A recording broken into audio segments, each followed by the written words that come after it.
കോഴിക്കോട് ദുരന്തത്തിൽ കൃത്യമായ അന്വേഷണം നടത്തുമെന്ന് judicial commissioner justice CN Ramachandran. വെടിക്കെട്ട് അപകടങ്ങൾ കുറയ്ക്കുന്നതിനാവശ്യമായിട്ടുള്ള നിർദ്ദേശങ്ങൾ കമ്മീഷൻ മുന്നോട്ട് വയ്ക്കും. അപകടസ്ഥലം ഉടൻ സന്ദർശിക്കുമെന്നും ജസ്റ്റിസ് CN രാമചന്ദ്രൻ മീഡിയ വണ്ണിനോട് പറഞ്ഞു. തൃശ്ശൂരിലെ മുണ്ടത്തിക്കോടുണ്ടായിട്ടുള്ള ദുരന്തവുമായി ബന്ധപ്പെട്ട് സംസ്ഥാന സർക്കാർ ഇപ്പോൾ ജുഡീഷ്യൽ അന്വേഷണം പ്രഖ്യാപിച്ചിരിക്കുകയാണ്. ജസ്റ്റിസ് CN രാമചന്ദ്രനെയാണ് ഈ കമ്മീഷനായിട്ട് നിയോഗിച്ചിട്ടുള്ളത്. അദ്ദേഹം ഇപ്പോൾ മീഡിയ വണ്ണിനോടൊപ്പം ചേരുകയാണ്. ജസ്റ്റിസ്, എങ്ങനെയായിരിക്കും ഈ കമ്മീഷൻ്റെ ഈ അന്വേഷണം കാര്യങ്ങൾ എങ്ങനെയായിരിക്കും മുന്നോട്ട് പോകുക? അതുമായി ബന്ധപ്പെട്ടുള്ള നിർദ്ദേശങ്ങൾ നിലവിൽ സംസ്ഥാന സർക്കാർ നൽകിയിട്ടുണ്ടോ?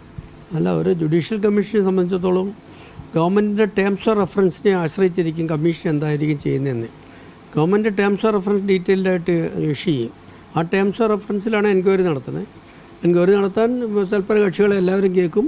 എന്നിട്ട് ഗവൺമെൻറ്റിന് ശുപാർശ കൊടുക്കും. അപ്പോൾ പ്രധാനമായിട്ടും ഇപ്പം ഒരു ദുരന്തം നടന്നു, ഇനി അപകടരഹിതമായിട്ട് എങ്ങനെ വെടിക്കെട്ടുകൾ നടത്താൻ സാധിക്കും, ഇങ്ങനെ ഒരു അപകടം ഉണ്ടാകാണ്ടിരിക്കാൻ, ഇനിയൊരു ദുരന്തം ആവർത്തിക്കാതിരിക്കാൻ എന്തെല്ലാം ചെയ്യണമെന്നായിരിക്കും ഗവൺമെൻറ് മുഖ്യമായിട്ട് ഉദ്ദേശിക്കുന്നത്.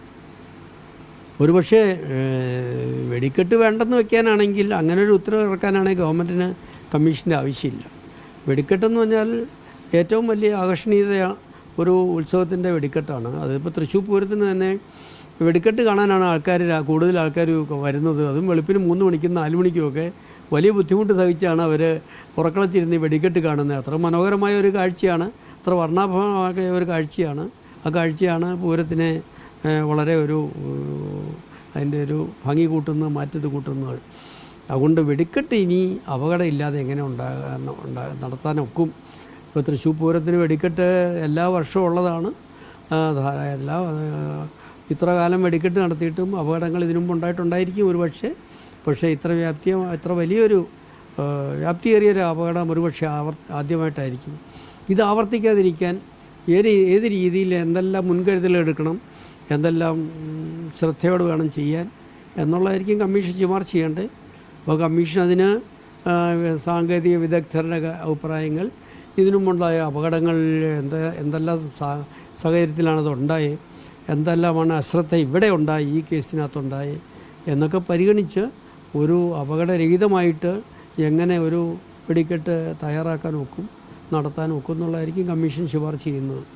കുറച്ച് മുമ്പ് തന്നെ ഇത്തരത്തിലുള്ള ഒരു ജാഗ്രത കുറവ് സംസ്ഥാനത്ത് ഉണ്ടായിട്ടുണ്ടെന്ന് തോന്നുന്നു. പ്രത്യേകിച്ചും 2016 പൂറ്റിങ്ങൽ 110 ആളുകൾക്ക് ജീവൻ നഷ്ടമായി. പിന്നീട് ഇപ്പോൾ കഴിഞ്ഞ ദിവസത്തെ അപകടം. അപ്പോൾ കൃത്യമായിട്ട് വെടിക്കെട്ടുകൾ നിയന്ത്രിക്കുന്ന അല്ലെങ്കിൽ ഒരു സുരക്ഷ ഒരുക്കുന്നതിന് കൃത്യമായിട്ടുള്ളൊരു മാനദണ്ഡം ഈ ഒരു സാഹചര്യത്തിൽ വേണം എന്നില്ലേ?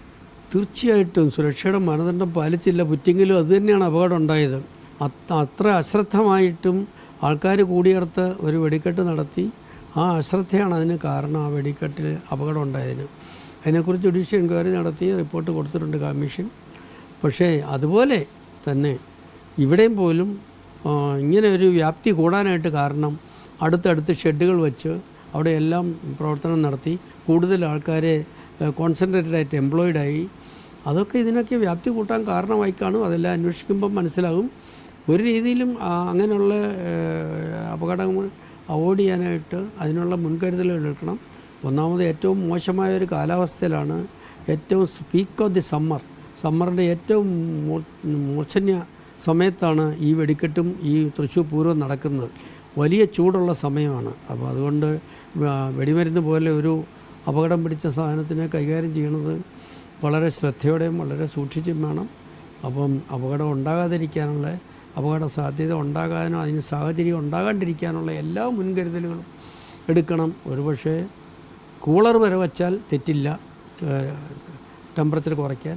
അങ്ങനെയുള്ള പല നടപടികളും എടുക്കാൻ സാധിക്കും. എപ്പോഴായിരിക്കും ഈ അന്വേഷണം ആരംഭിക്കുക? എത്ര പെട്ടെന്ന് ഇതിൻ്റെ റിപ്പോർട്ട് സമർപ്പിക്കണം എന്നതടക്കമുള്ള നിർദ്ദേശങ്ങൾ നിലവിൽ സംസ്ഥാന സർക്കാരിൻ്റെ ഭാഗത്ത് നിന്ന് ലഭിച്ചിട്ടുണ്ടോ? അപ്പോൾ ഞാൻ 2 ദിവസം തിരിച്ചു പോകും. ഞാൻ ശനിയാഴ്ച തിരിച്ചു പോകും. എനിക്ക് ടേംസ് ഓഫ് റെഫറൻസ് അടുത്ത ആഴ്ച കിട്ടും. ടേംസ് ഓഫ് റെഫറൻസ് കിട്ടിയ ഉടനെ ബന്ധപ്പെട്ടവരെ എല്ലാം കോൺടാക്ട് ചെയ്യും, തെളിവെടുക്കും. അവിടെ സംഭവം നടന്ന സ്ഥലം സന്ദർശിക്കും, എല്ലാവരുടെയും അടുത്തുനിന്ന് തെളിവെടുക്കും. എന്നിട്ട് എന്തെല്ലാം സാഹചര്യത്തിൽ ഇതുണ്ടാകാണ്ടിരിക്കാൻ, ഇവിടെ പറ്റാതിരിക്കാൻ എന്തെല്ലാം ചെയ്യണം, അതുപോലെ ബാക്കിയുള്ള സ്ഥലങ്ങളിലും നടന്ന അപകടങ്ങളെക്കുറിച്ച് പരിശോധിച്ച് ഏത് രീതിയിൽ നല്ല മുൻകരുതലുകൾ എടുത്താൽ അപകടരഹിതമായിട്ട് വെടിക്കെട്ടുകൾ നടത്താൻ സാധിക്കുമെന്ന് കമ്മീഷൻ ശുപാർശ ചെയ്യാൻ സാധിക്കുമായിരിക്കും.